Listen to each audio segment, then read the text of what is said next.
Before the uniform, before the rank, before you understood what it meant to be part of something larger than yourself, there was just a person standing at a door they were about to walk through, not knowing that on the other side, everything they thought they were would be taken apart and rebuilt into something they could never have imagined. This is not a story about war. This is a story about what it takes to become the kind of person the world can depend on.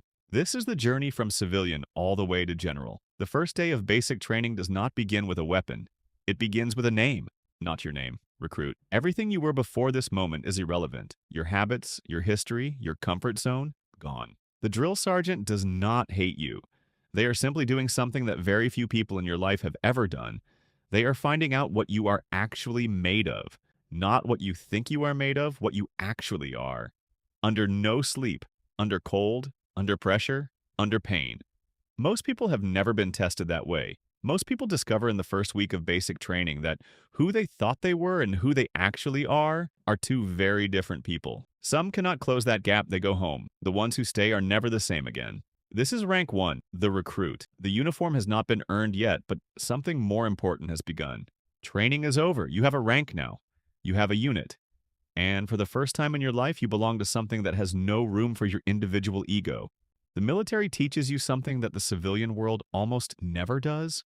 You are not the most important person in the room. You are never the most important person in the room. The mission is, the soldier beside you is. You learn to follow orders not because you are weak, but because in a system where one mistake can cost lives, discipline is not a limitation. It is protection. First deployment, theory becomes reality. And reality is heavier than any training ever prepared you for. This is rank 2, the private. You are learning what it means to be part of something that matters. They promote you corporal, sergeant, and everything changes because now the people beside you are looking to you. Not for orders from above, for the space between the orders and the action. That space is where leadership lives. The NCO is the backbone of every military in the world. They are the person who knows exactly what the general wants and exactly what the private needs and makes those two things work. Leading in training is one thing. Leading in the field is something that cannot be described, because in the field there is no script.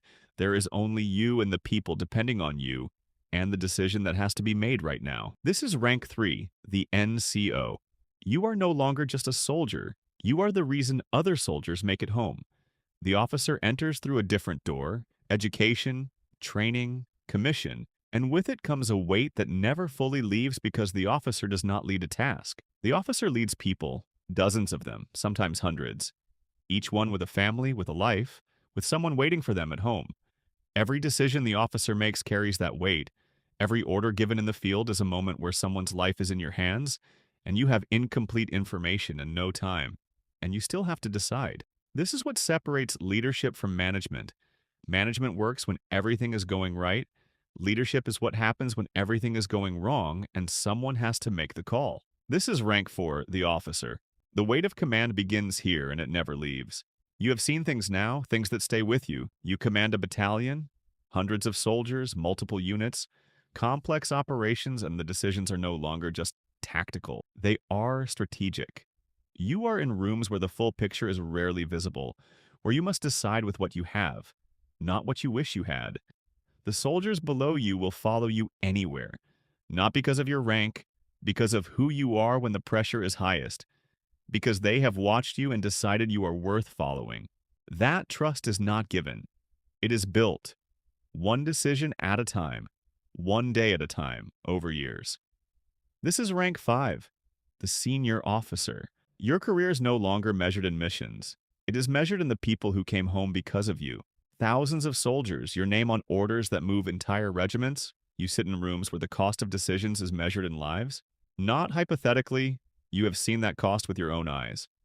You know what it looks like when an order goes wrong. You know what it sounds like when a family is told their soldier is not coming home, and still you make the call because someone has to, and the people in that room trust that the person making it understands what it actually means.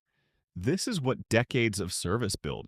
Not just skill, not just knowledge, the wisdom to carry the weight of it all and still make the right decision.